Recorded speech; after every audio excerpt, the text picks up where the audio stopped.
Play cards? Play cards? No. Dominic's not hosting until the 26th.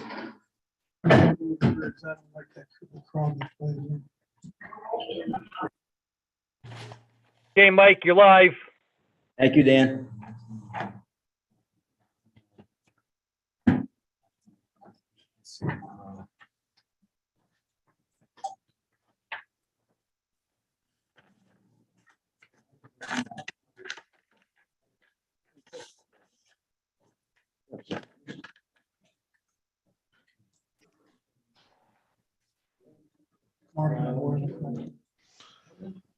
Hey everyone, Mike's here. Well, Mike. Stand for the Pledge of Allegiance, please.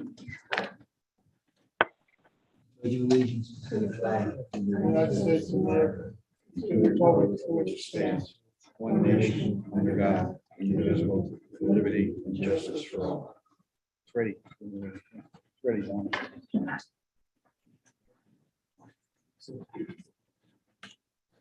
Any public participation? You'll have your due, man. Hearing none, move on.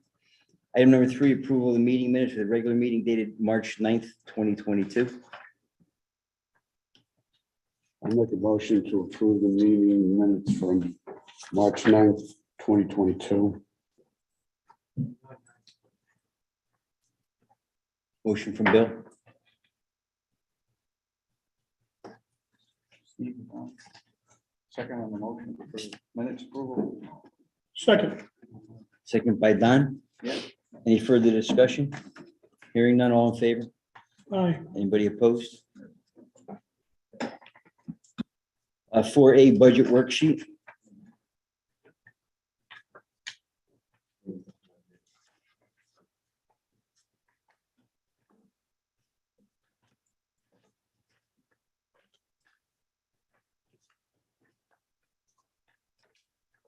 Anybody have a chance to review the new budget for current year?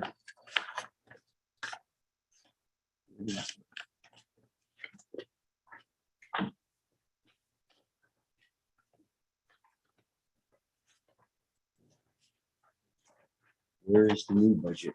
4C. 4C, why is it back there? You got the budget worksheet here. Oh, proposed, oh, my mistake, okay. This is current fiscal year. Current. Yep.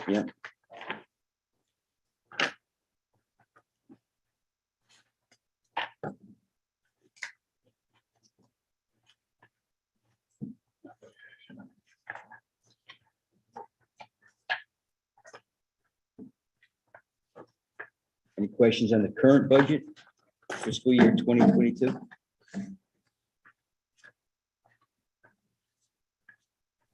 Hearing none, we move on. 4C, superintendent's report. Ed and Garrett. Water pollution control plant report for the period of March 2022. The average daily flow is 2.5 million gallons per day. Our peak flow is 2.8 million gallons per day. We're in compliance with all our permit limits. Nitrogen was 72 pounds per day. We trucked out 32 dry tons of sludge. All 4 SBRs were online. We had no lost time due to accidents or first aid cases. The incident 3 months, now total 39. Our safety training was truck fill operations. Overall operation of filling our sludge trucks. The chemical consumables were as usual. We had no noise complaints. We worked 114 noise complaint-free months. No state issued odor complaints at the pump station water treatment plant. 34 complaint-free months. Waste removal from the pump stations. A total of 460 pounds. That's 500 pounds better than the same time period last year.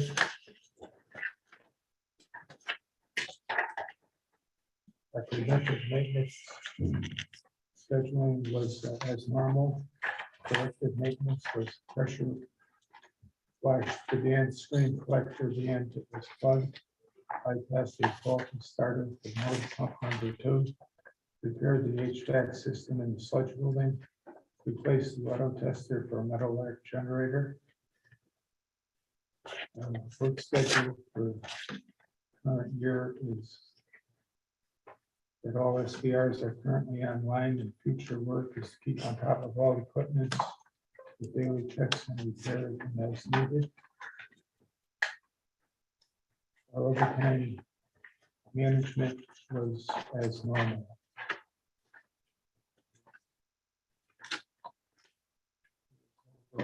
Good month. As far as nitrogen removal, with a limit of 106 pounds, we were over 30 pounds under.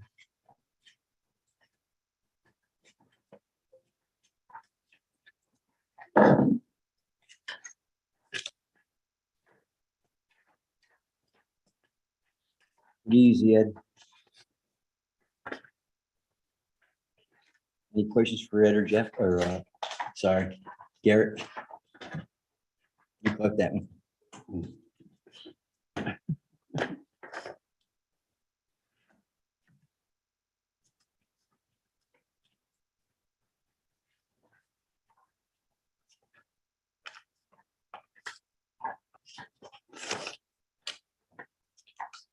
Pete, anything on 5?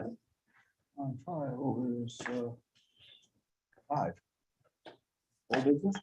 Well, it's on On 5, I'm sorry. I thought you said 5. 5. It's on, No, it's on his we're report. doing just a couple of installations, and getting the reports back from the outdoor pumping. We're in the process. We spent the whole morning this morning with the new software package that we have, because for FOG, that was, our old package was discontinued, company sold out, and we're now with a company called Swift Comply.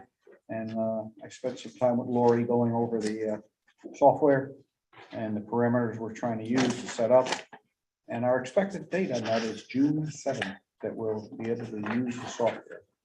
So any inspections I do now will go into the old one, and they'll do a mass move of the old data into the new data for the FOG program. We get a lot of, we've gotten about 8 restaurants in the last 4 months that are added. When I say added, some of them are restaurants that went out of business that new people are taking over, like on Howe Avenue, a couple of those, and then the new stops. We're getting, we always have one in the hopper, it seems like. The restaurants are coming like gangbusters. There's one opening next to Panera Bread now, and it's going to be Orapas, which is like The old Spanish. Yeah, no, it was a mattress place. They converted it into. Oh, And Ernie and I agreed, and we're following up on this to make sure it happens on every case. We're trying to require them to put in a what they call a Trapzilla, which is a non-electrical or mechanical device to remove grease, and it's 100%. It's called a super capacity grease trap, and the state allows this. And they usually go on the floor. We have one going in there as Parapas. We have had another one go in at the, there's a place opening next to Planet Pizza in that strip mall there. Another one where there's a bin trap. We had Domino's Pizza, put one in, and so far, everyone we had in for the last 8 or 10 years has worked really well. So we're moving in that direction. The mechanical moving parts, AGRUs, like you guys had in the clubhouse there, those were, there still are a lot of headaches for the restaurant owner. Any questions?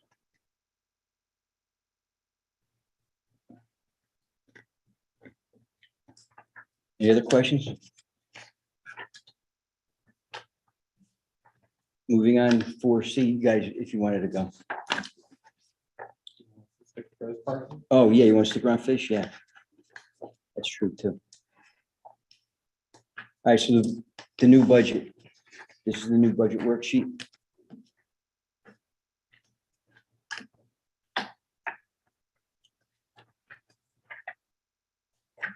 Did anybody get a chance to look at it, review it against last year's?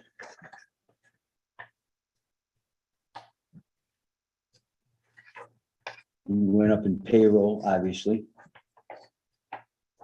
We went down in professional services a little bit. We went down in uniform services. And the obvious ones are payroll and diesel. Gas and diesel went up 25%, $3,000 in gas and diesel. Cleaning supplies, no big deal, $500 we went up. So you want to tell them, you want to discuss grit removal real quick? We're down $10,000 in grit removal. Right? You take it with.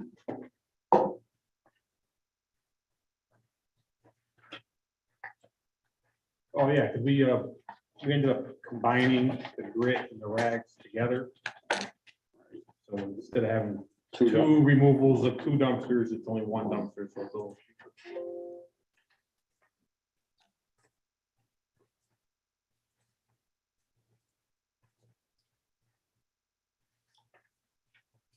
We went up in municipal electric, 20%. Water, 20%. Telephone, 41%. Small, I mean, percentages, some of the percentages are large, but some of the dollar values are relatively small. The 2 biggest ones, of course, you have to expect. Electric, fuel, diesel.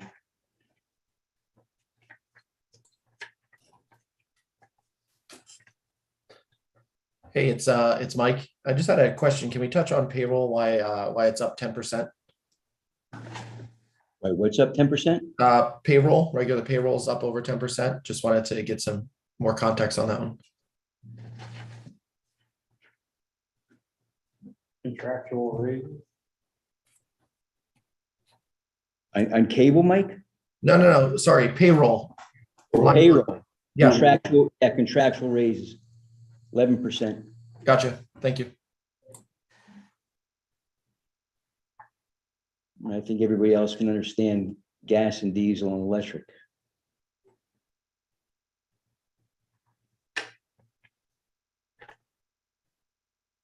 So the net change. So the new budget's gonna be 3,107,558.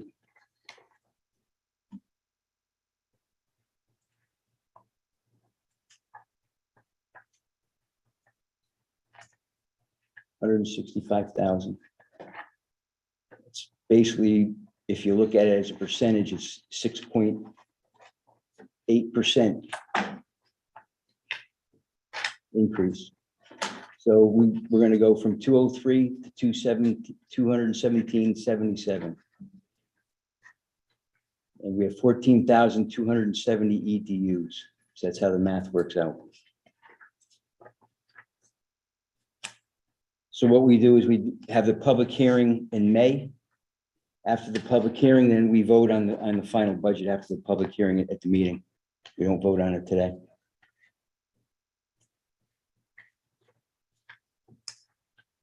Anybody else have any questions on the budget? Motor vehicle, city vehicles, what's that? Blank, City vehicles. $2. city vehicles and Which vehicle line, mileage, which line am I looking, huh? city vehicles and vehicle mileage. 715.65-05. 65, I don't see it. Last 4 digits. 65-05. 65-05, oh, 0, it's $1. Well, it's got $1 as a placeholder. Right. We kept $1 in it for it to be a placeholder. Because I For think the- over past history, there was no expenditures. Right. And the town garage does the repairs and doesn't send us a bill, right? We have to cut POs. You got that get POs, old and then but they still don't, we haven't seen it, haven't seen any bill, Pay off the PO. right?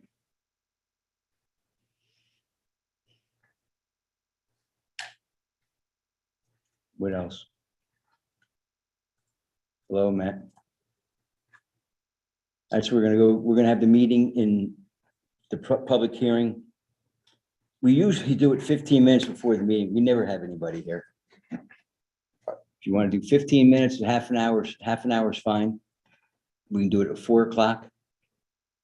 And then at the regular, hear the public, if there is any, and then have the meeting, and we can vote on it.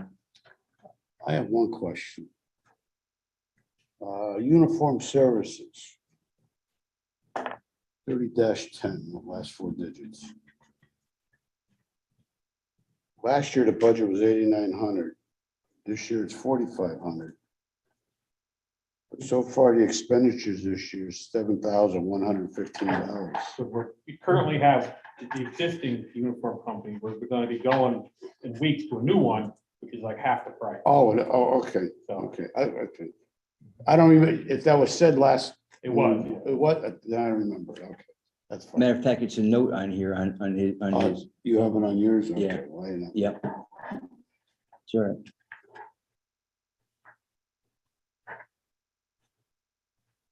Anything else? Move on? Oh, Oh, yeah. I Yes, sir. think 15 minutes before the meeting's enough time. It's up for, to you guys. Public participation. It's up to you guys. We typically don't have anybody. I don't remember anybody. Maybe one person else, if that. No, not in your tenure. It was before you came on board. We had one guy, right? Mr. Irv Steiner. Steiner. He only came 1 year. He can't come anymore. He can't come anymore. Are you guys all set with for 4:15 then? Yes. I shall have a meeting at 4:15. What's that? Anything else That's on the second Wednesday in May, second Wednesday in May? regular meeting schedule. Yep. Public hearing and then we vote with the regular meeting. Hearing none, we'll move on. 57 Waterview Drive. Who's our engineer here?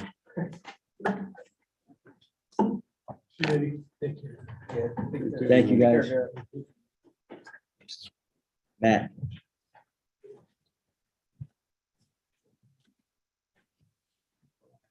Floor is yours, Manny.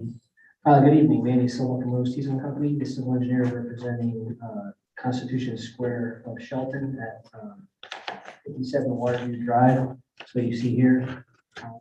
And the project, again, is a warehouse of 80,000 square feet. And we have a lateral coming down, gravity of 230 feet, down to an existing stub which came off of Waterview Avenue off the pavement to the property line when Waterview Avenue was constructed. The project will generate approximately 8,000 gallons per day, which equates to about 38 EUs. This is the project that kind of like got missed by all of us. Yes. All right, I'll just send it there. Okay. So basically, I kind of introduced it last month to you guys. I will refer to the engineer. I don't know if you guys have any comments. Yeah, we looked at it. It looked pretty straightforward. The only thing would be a surface clean out with a TY extending to grade with a like a handhold cover feeding sewer within 5 feet of the exterior of the building. So you can clean it out. That's it. Yeah, we've already done everything. We'll stick that area. Otherwise, we don't have any other review comments. Everything else looked in order.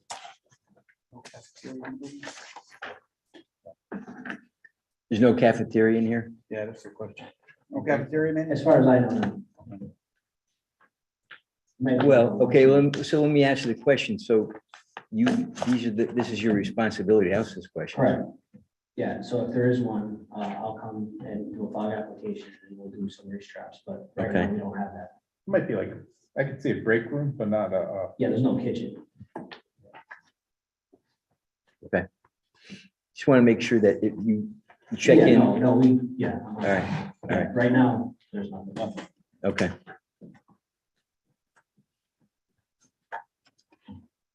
I mean, you're supposed to show a floor plan. Yeah, we submitted that. Is it on? I didn't see it on here than this. I think you looked at that. the engineer. Oh, I They're saw, all together. did I miss it? I didn't. Maybe Oh, that's right. This is well, it's a warehouse and an office. Yeah, it looks like the floor plan didn't make it into our. Okay, and I'll submit it. I'll submit Yeah, it. it does not, it's not on here, man. So if you can just get him Matt's floor plan. Yeah, Site my apologies. Yep. Any questions for Manny on 57 Waterview Drive?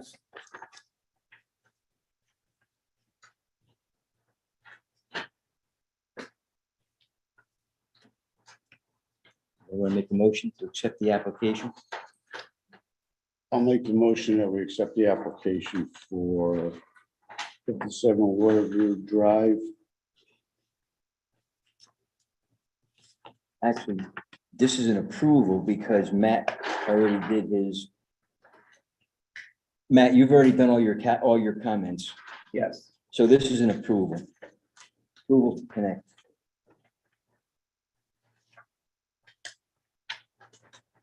Matt's done all his work. So does anybody make it to approve 57 Waterview Drive application to connect? Bill, you made the motion. I make a motion to approve the application for 57 Waterview Drive. Okay, Second. second by Mr. Ramia. Any further discussion? All in favor? Anybody opposed?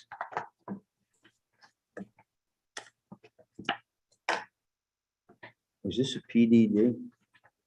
It's an existing PD.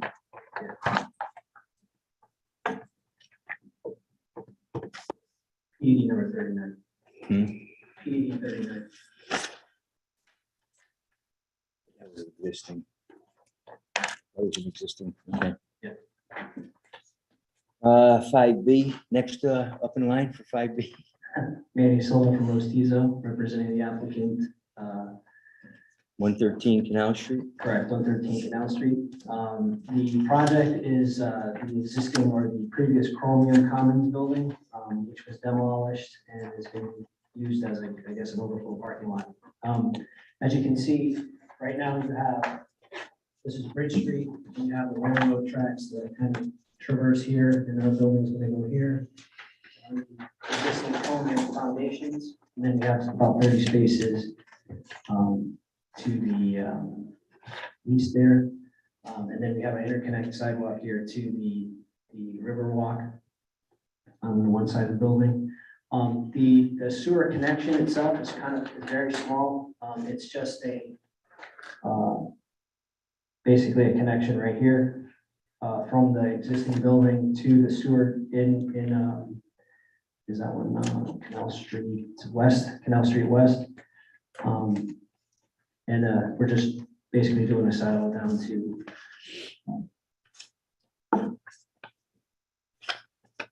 the existing sewer. The project is 30 units and will generate 6,300 gallons per day, which is equivalent to just shy of 35 EUs for the project. Again, it's downtown. We have sewers on both sides of the road. We just selected West Street, but I think that if the engineer prefers somewhere else, we can go there too. All right, so there were quite a few recommendations from West End Sampson. I know you're probably aware of that, obviously. I haven't received them yet, but. There's eight of them. Okay. I remember one of them being that, let's see if it's on here.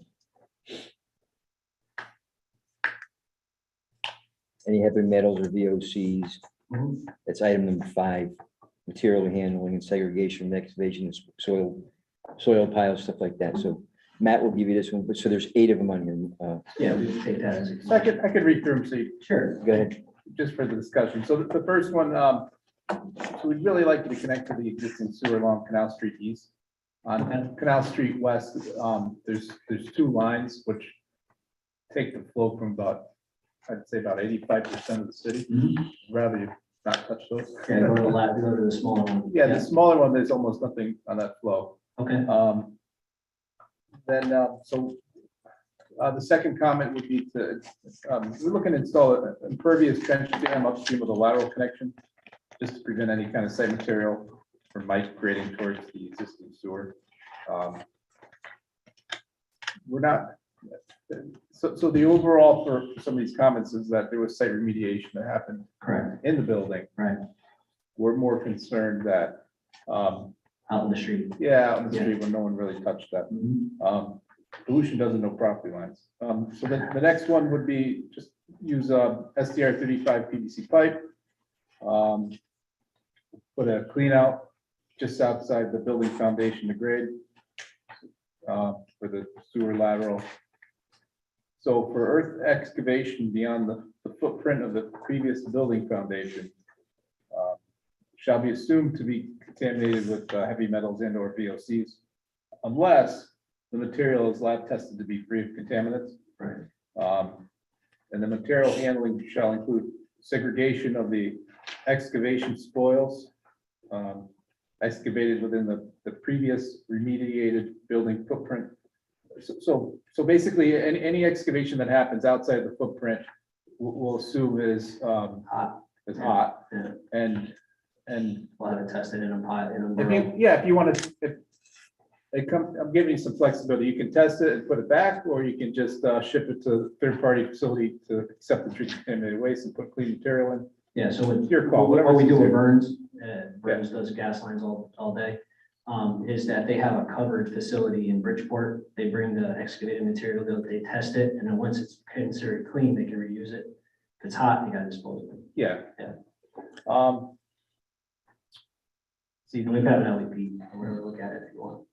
yeah, then the next one would be if in the future, if they decide to put a class 3 or class 4 food service establishments in the commercial retail space, at that point, the property owner would have to come back to seek a separate approval for WPCA for that use, because we're assuming that based on the application, we are only looking at commercial or retail space right now.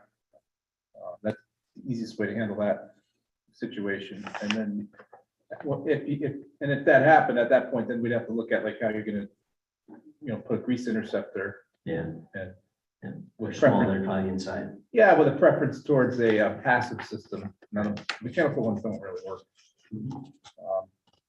And then this was a kind of what on the application, we just have to make sure we get the applicant's signature on the forms, that's all. But other than that, follow the directives of the sewer department during construction. Yeah, and we'll accept all those as conditions. Absolutely, no issue. In the case he was talking about with Todd, the size of the restaurant will determine if you need an indoor. we Yeah, spoke they're all, about the before, spaces super are all capacity small. or outdoor. Do you have room for an outdoor trap? We don't, because the building's right on the property line face.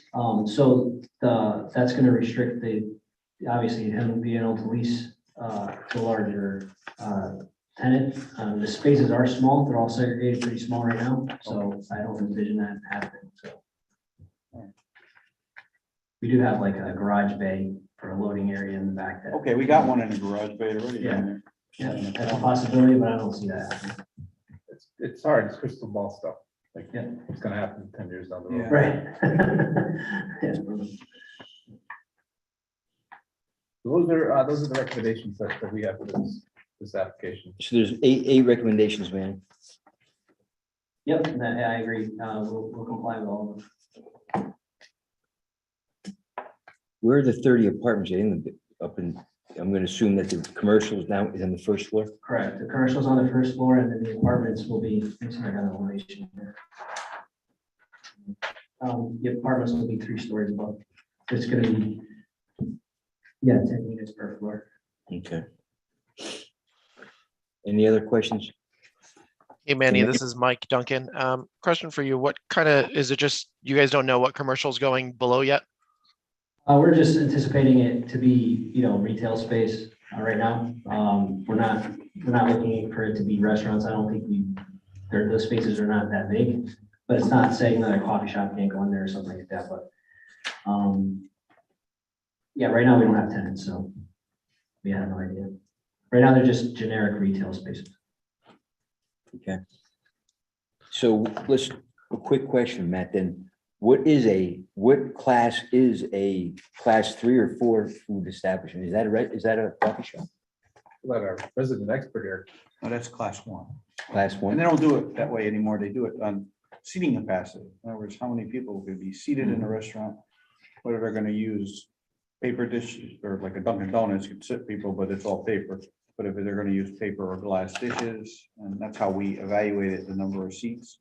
We have a formula we got actually from Matt that we plug in and have Matt review it and then say, okay, they need a trap of this size. And that's what my concern is here, is if they decided to knock down a wall and combine 3 small spaces into one big one, Large one. then you wind up with a problem. We had people put in full-size grease capacity, so the steakhouse down here on the corner, to where Taco, one on Bridge Street, Taco Media, whatever, the taco place there, there's another restaurant there. They have a full-size grease trap in their garage underneath.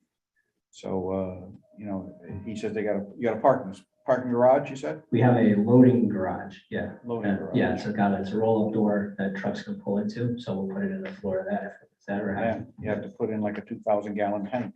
Yep. It was sized to that. That depends on the seating capacity. So seating capacity is one issue so the class 3, 4 would be, you're looking at prepared food on site. Yeah. That's basically falls under class 3 and 4s. The warm, heat up stuff, like at a, hockey field house doesn't typically fall into that. Any other questions? But we'll be back here in front of you guys for anything like that. Okay. Anybody want to make a recommendation and approval to connect? Just an approval or a recommendation for the application? Approval from Don? Motion by Don to approve application for 113 Canal Street, Chromium Commons. Seconded by Bill. Any further discussion based on recommendations from Weston and Sampson? All in favor? Aye. Anybody opposed?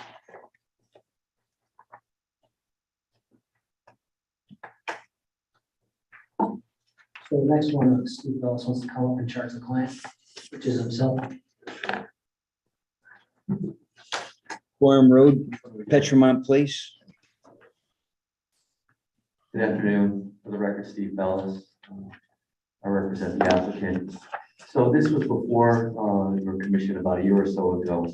The property is, we've acquired some additional property on the corner of Petromont and Corum. And we're combining it and doing a lot line revision map. So now the property will be about 4 acres plus or minus. So we had an initial approval from the Planning and Zoning Commission of 47 units. Now with this additional land, the project has changed. And what's happening now is we're asking for a modification to the PDD so that there could be a 100-unit apartment building made up of 2 buildings, one with 50 units, the other with 50 units. And then there's a lobby that separates the 2 of them.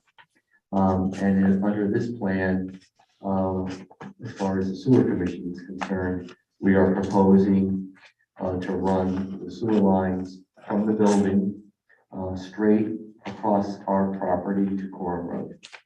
It'll be gravity fed.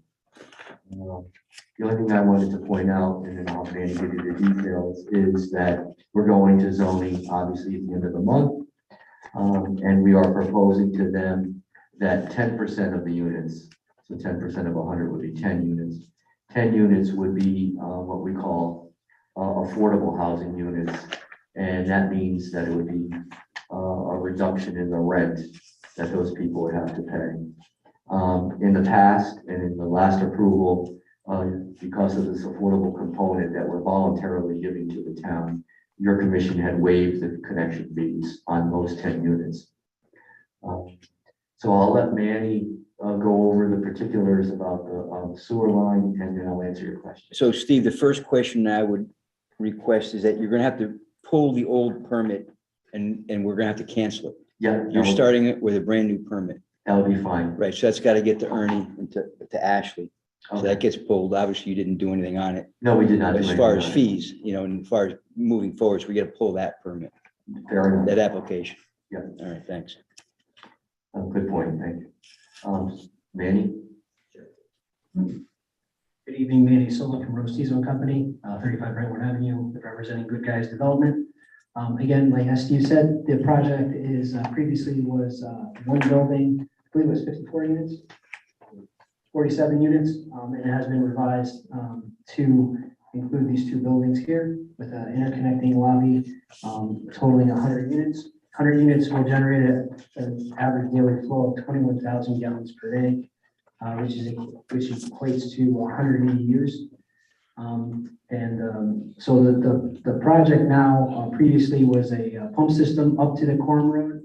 And now, since we have the property here that goes to the corner, we can go gravity the 200 with a lateral that's 286 feet. There'll be an 8-inch PVC lateral, all gravity right to the Quorum manhole. Versus before we had to come down to a low spot here and pump up. So it's a much better project in terms of the sewer, much more straightforward. Again, it's just an increase to 100 EDUs, and now it's a gravity sewer. And the PDD number is 101. I said regarding the units, there's 100 units. So the 10%, you're gonna do lower income housing for the 10 units, correct? That's correct. So how are we gonna do the calculation, just so we can show it, so it's clear in understanding? How are we gonna do, if that's 100 units total? How are you gonna take the 10 off of here? We gotta make sure we're getting some kind of paperwork or documentation or backup that, these are gonna be low income and we're gonna waive the 10 unit fee. So I think what's gonna happen is that we're gonna go to zoning. We're gonna get the approval with the 10% affordable. We'll then submit that to you guys. I'll come forward, come in front of you like we did last time, and then you'll waive 10 EDUs or whatever it is. Off of this off of 100. this one. And then that means you'll modify this. Correct. Okay, that makes sense. Yeah, I think it's premature to do that now because we don't Yeah. have the approval from zoning. No, that's a good idea. All right, I'm fine with that. Yep. Anybody else? Hey, this is Mike. I just have a quick question. Help me understand what affordable means. I mean, with the cost of living, being sky high in the area, what does affordable mean exactly to you guys? A good question. It's a term of art that's used under our Connecticut general statutes. And what it means in this case, when you're doing it voluntarily, it basically means people that have 80% of the median income of the Bridgeport area. So I'll give you a mathematical example. If the median, and I'm not saying it is, but if the median income of a person in the Bridgeport area is $100,000, then you can only accept people that have income of $80,000. And they would have to show you their tax returns to show you that they're at the $80,000 or below. And then that person, then there's a corresponding formula that the state gives us as to the reduction in the rent. Again, just simply by way of example, and I'm not saying these are solid numbers, but if the rent were $2,000, these 10 units would have a lower rental for the person, arguably, we'll just say $1,500, but whatever the formula is. That's what we mean by affordable. Okay, thank you. So it sounds like it's regulated by the state then. Is that correct? Yeah, the state does regulate this. There's a whole program, and that's not what we're not doing this one. There's one under what we call 8-30G, where the whole project isn't affordable. That's not what this is, but they require 30% of the units to be designated affordable if you go under the state statute. So that's why you're Good Guys Development? Yeah. So what happens when those people all of a sudden are above the $80,000? Then They must have to show their. Yeah, so the next rental cycle, the contracts, the leases are a year, they would not be allowed to renew their lease at that. They'd have to leave, and you would advertise to get someone who has the requisite income. And if you can get it, then you have to give it to them. It helps out. The thought is it helps out people that don't make as much, but are working and they want to live in Shelton. So the 10% stays on the property. Yes, it does, sir. Yeah, I think it stays for 40 years. Yeah, it's a deed restriction. Right, okay.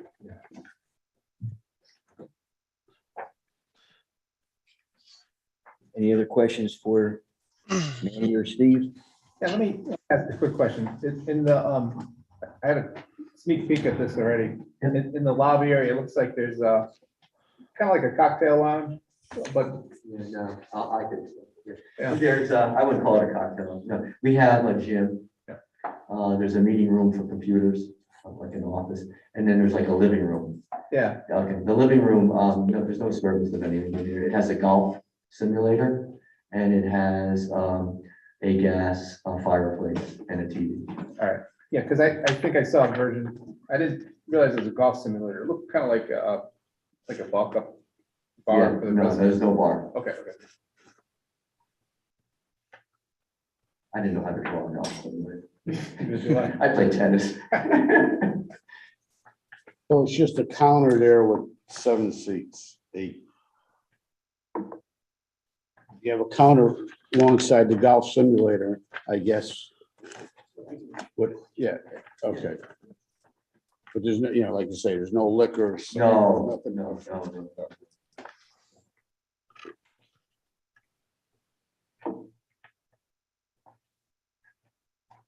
Any other questions? Hey, this No. is Mike.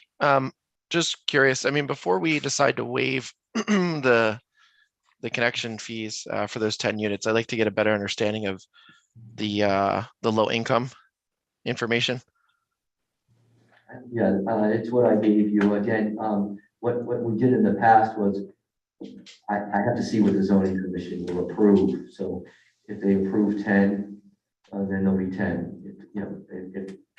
We're asking for 10, they're gonna take it. So, but theoretically, I think what the chairman was worried about, what if they only approved 9? Then we would come back and tell you they approved 9. Okay, so let me ask you this question. That was gonna be the next question is, why are you coming to us first? You know, the policy is you go to P and Z first, because we've had this back in yin and yang years ago. We did file our application. It's already been accepted by planning and zoning. So why are you going back? So they said to us that, to make sure you guys have the capacity. Oh. Okay. All right, that makes, any other questions for Mr. Bellis? Matt, you all set? Anybody else? Yeah, we can, we'll review it over this month and. And we're making a motion to accept the application for review only? So moved. Motion by Move to Mr. accept the Ramian, application for review. seconded by Mr. Chuckta. Application for review. Any other further discussion? All in favor? Aye. Anybody opposed? Thank you, Steve. And the next one. 303 Bridgeport, Old Bridgeport Ave. Yes. For the record, I'm attorney Stephen Mills. Applicant Brookview Apartments LLC. Ironically, almost the same situation as I just described. So, Brookview Apartments has a PDD, and they built 28 units, and it's already up, and your commission already approved it. This is what we call phase 2. They bought some additional land, and there's a proposal to have another apartment building on the same property that will have 30 units. So the project this project is only for that 30 units because the other 28 have already been built. So on this one, again, Manny will take you through the sewer, but it's known as 303. This is known as 303. Old Bridgeport Avenue. Correct. You're looking at what's going to be built, proposed to be built. This has also been accepted by the Planning and Zoning Commission. And again, similar situation. They just want to make sure you have the capacity to handle the 30 units. Good evening, Manny Silva from Rose Seasonal Company, 35 Brentwood Avenue, Fairfield, representing the applicant Brookview Apartments Phase 2. So the project that Attorney Bellis was referring to is a apartment building that's existing here, and this is going to be all one property. And then we are proposing a 3-story building on the corner of Sunwood and Old Bridgeport Avenue. The lateral is here, and we connect with a clean out manhole here just outside the corner of the building, and then we'll come down to an existing sewer that's actually on our property. And we'll have a lateral there. This is going to be a 6-inch line at 2%. The unit count again is 30 units, which will generate average daily flow of 6,300 gallons per day. Equates to about your 30 EUs. The zone right now is an RBD, but again, it's going to be a modified PDD. The existing building along with this one in one property. You're modifying that later on. We're doing that right now. It's okay. Oh, okay. So So then how are you gonna change this existing zoning to RBD on this application? it's not, that's just existing zone. We're proposing a PDD modification. Okay.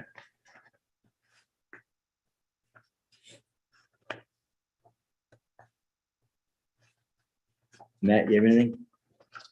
Anybody else? Huh? We're just accepting this for. Yep, right. Any other question, any further questions? Anybody want to make a motion to accept for review? I make a motion that we accept 303 Old Bridgeport Ave. Old Bridgeport Avenue for Brookview Apartments Phase 2 for review only. Second. Motion by Bill, second by Don. Any further questions? All in favor, accept for review? Aye. Anybody opposed? Thank you very much. We'll see you next month. See you later, Steve.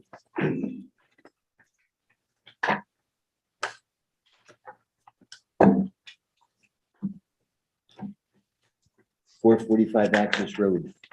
Good evening, Manny Silva from Rostizo, 35 Brentwood Avenue, Fairfield, Connecticut, representing self-storage, 4445 Access Road. This is a PDD number 84.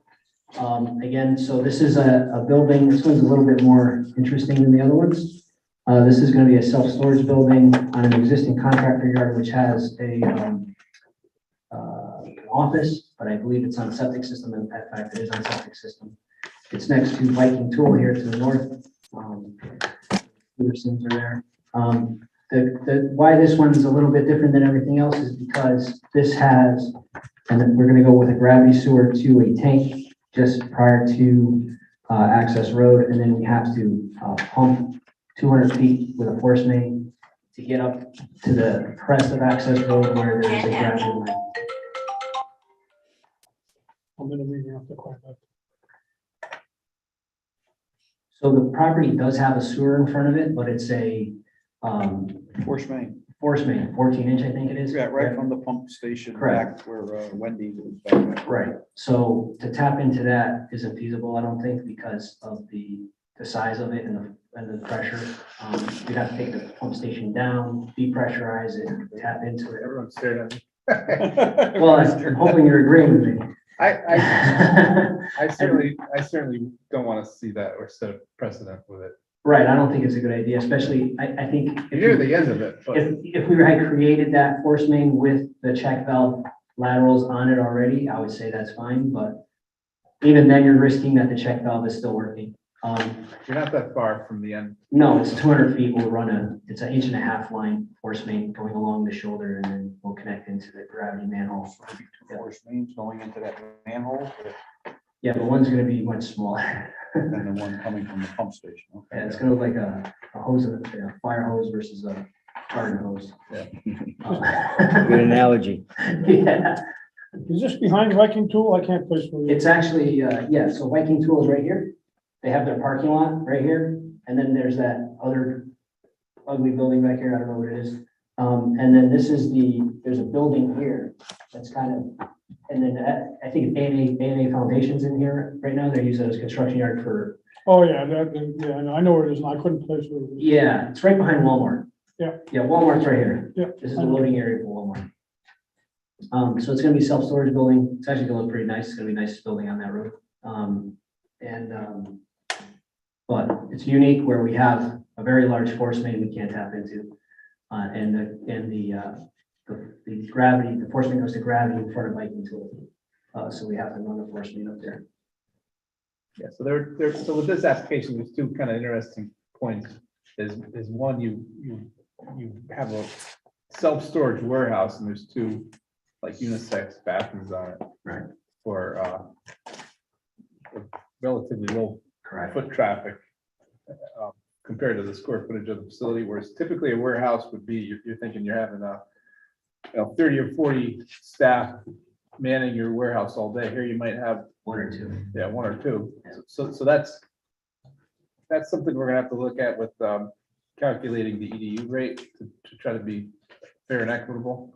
The second thing is that force main, and Ernie and I have already kind of talked about it a little bit. I think we still disagree on it a little bit too, which is how do we connect this site into the existing sewer in a way that if you do have like just a low pressure sewer connection, you want to make sure it's done in a way that, if they go out there and put a new telephone pole in, that it's not in the way that you're gonna Right, hit it. right. So, Yeah, we can put it in the road, but I mean, yeah, it's kind of, You see, that's the problem we've had in the past. yeah. this When you- is way beyond. you Right, guys. I mean, we Yeah. can put it in like the curb line or something and redo the curb line, I don't mind doing that. But to put it like in the middle of the road, like, to put in an inch and a half line. Yeah, we're trying to. Well, find that's something the fair. consistency they're trying to obtain, the engineering department in particular, that, and Ernie's trying to live by it, is that sewer lines go in the center of the road. But we have a couple of them in town that don't do that, but that was. Yeah, the but with an intent. inch and a half, with that small of force main. Yeah, that makes it a Tough. little different. So that's one of the issues that for this application, we're gonna be kind of working through over the next month. We've already kind of had first discussions about it, but again, we don't want to, be putting it in the middle of the road, suddenly it becomes a much more expensive connection for 200 feet, so. Yep, especially when you have the existing 14-inch that you gotta kind of keep away from. Yeah, yes. So, yeah, we'd like to keep it to the, as far as to the edge of the road as possible if it's in the road, but it is what it is. Again, we calculated it using your calculations for 34,000 square feet of warehouse, which comes out to 3,400, just way over what the usage is actually gonna be, and that comes out to 17 units.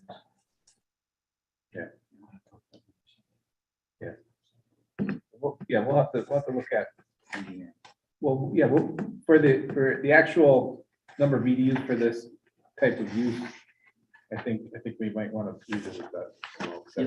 Yeah, it's gonna be one or two employees and a couple of people, you know.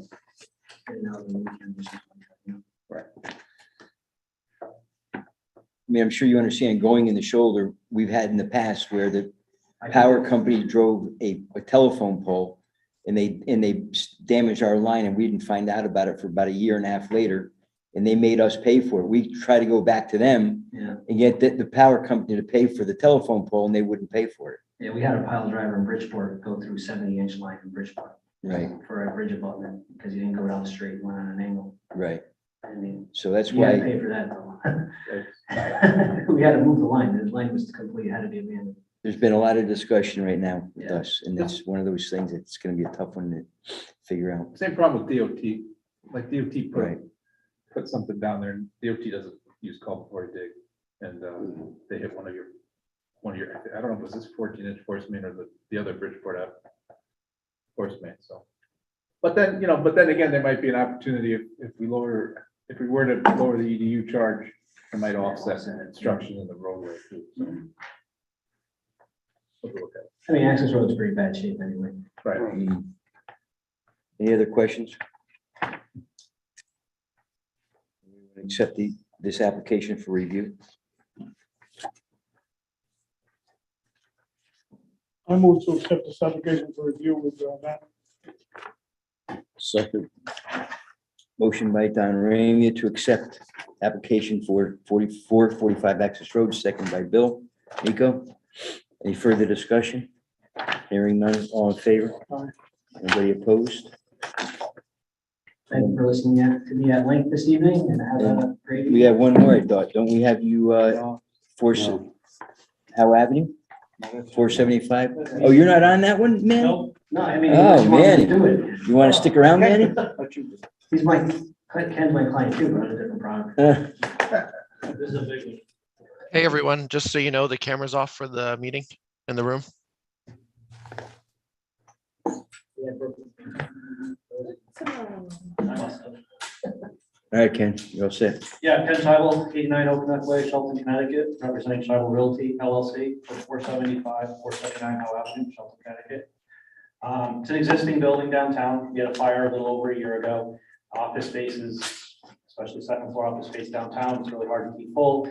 Austin takes everybody up there. He solicits my tenants all the time. So we're trying to convert part of the building over to apartments. So the second floor of the building, if you're facing it from Howe Avenue, would be 4 apartments. And then the back side, it faces White Street, would be 2 apartments on the second floor, and the front would still be retail. We'll be taking out 5,600 square feet of what was retail and office space, and then putting in 6 apartments. So the net flow change for the day, per day, is 280 gallons. Net up. All right, so you're gonna have to, this last application, you're gonna have to get rid of it. We're gonna have to void out the last application. You're gonna have to redo this application brand new. There was never an application before. I thought I heard that this was, Was existing. This is Yeah, an no. existing building. It was never an. oh, it's an application. existing building? Yes. Okay, Yeah, so I met. so you're not it's the requesting, building at the liquor store, isn't it, correct? The liquor store wasn't here. Now he's moved over. I moved into 487 Howe Yeah, he's Avenue. in the bank, Nothing's changed in that building. He's in the We're bank. still- yeah, he's in the bank building, but he was in this building, wasn't he? Right. He was on the first floor of this building. Now Right. He's moved over to the other. So we've just taken part of the back of what was his previous. I see, space. I understand now. This is right Okay, across the street from Yep. Amici's. yep.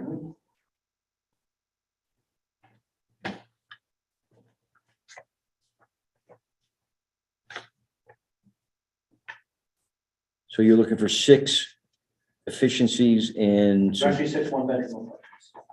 You can call them efficiency one bedrooms. well, it's on our, yeah, I'm just saying it's on our application of efficiency. And the commercial retail for 2,400.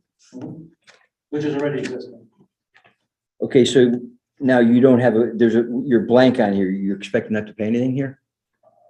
On this application? That was, no, that's. Oh, I'm sorry. That's right. Thank you. So right now we have, so you're saying, okay, so here's the change. You have 6 units and you're taking out the commercial retail Correct. of 5,600. So this application that as you're submitted, it's gonna have to be changed. We can change this internally. Correct. While it's in review. I forgot that we redid this. Ashley redid this. Ash, thank you. Well, that was Matt's work. I just printed it out. Okay, Okay, to sum it up, what we did is, we took the sewer connection application, we put a minus 5,600 square feet for your, commercial space. And then we did a positive 6 units for apartments. And then just kind of ran the math and come up with a difference.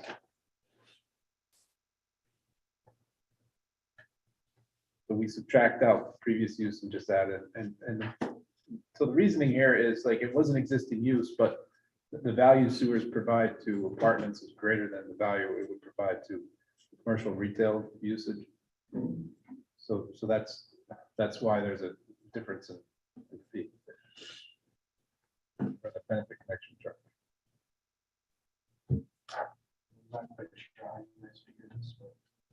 So what you, Well, 210 gallons per day, that's single family homes. It's not efficiency apartments. well, efficiency apartment, a studio apartment doesn't have a separate bedroom if the bedroom's in the only separate room in an efficiency apartment is a bathroom. I mean, a single family home has 3 and 4 bedrooms. So it's kind of like, we're not having that kind of, I mean, this is meant to be apartments for singles and couples, not for kids. So it's definitely not a kid-friendly environment. I understand. So, I mean, 210 gallons per day flow is gonna be pretty heavily skewed from what we're really gonna experience. Yeah, the definitions, we're following the definitions of what, I just doesn't, I'm just saying, of a rooming house, an efficiency studio apartment.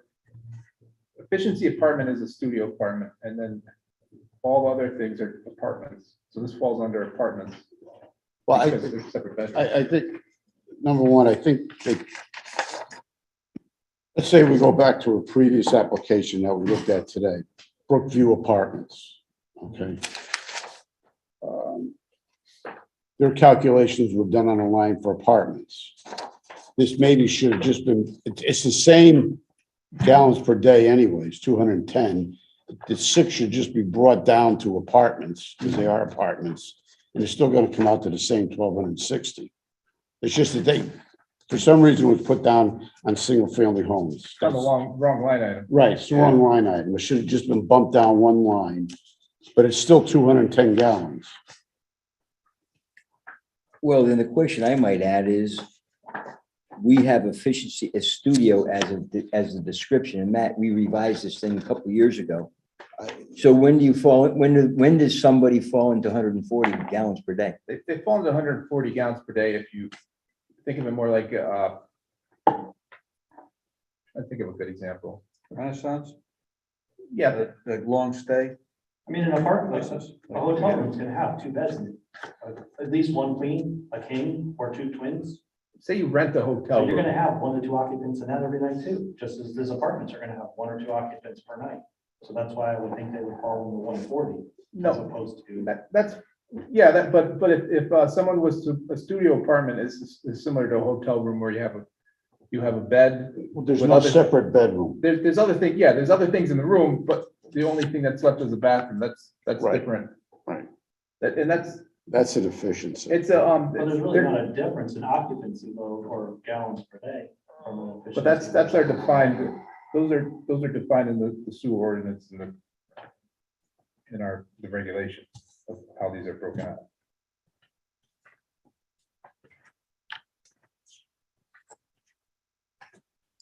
I'll tell you what I'm gonna recommend, Ken, is we're gonna accept this for review, and we're gonna have to talk about it. I'm not gonna make a decision here and let you know. I mean, even if I look at 210, it's $8,600 to hook up 6 apartments. That's pretty good. So if I agree with that tonight, we're just done with it? Well, you're not done because he still has to review it. Okay, I just didn't know.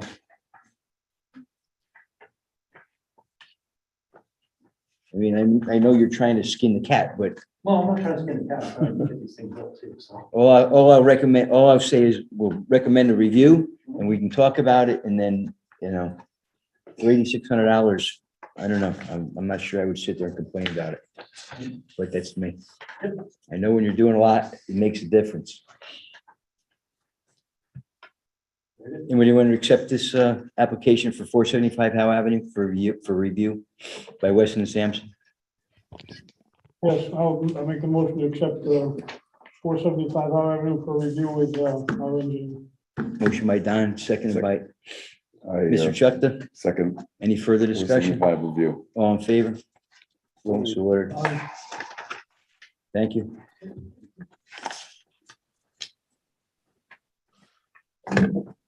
Bills rendered Weston and Sampson $3,460. For on-call technical services. Motion by Steve, I think I heard you say something. Seconded by Bill. Yes. All in favor? All right. Anybody opposed? And the financial statement.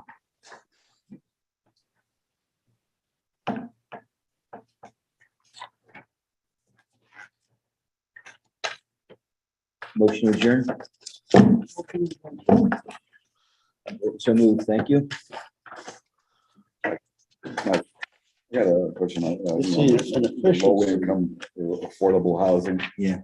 Waiving It's not a separate bed. sewer usage fee. It's like a- What- a- what- a- what- We set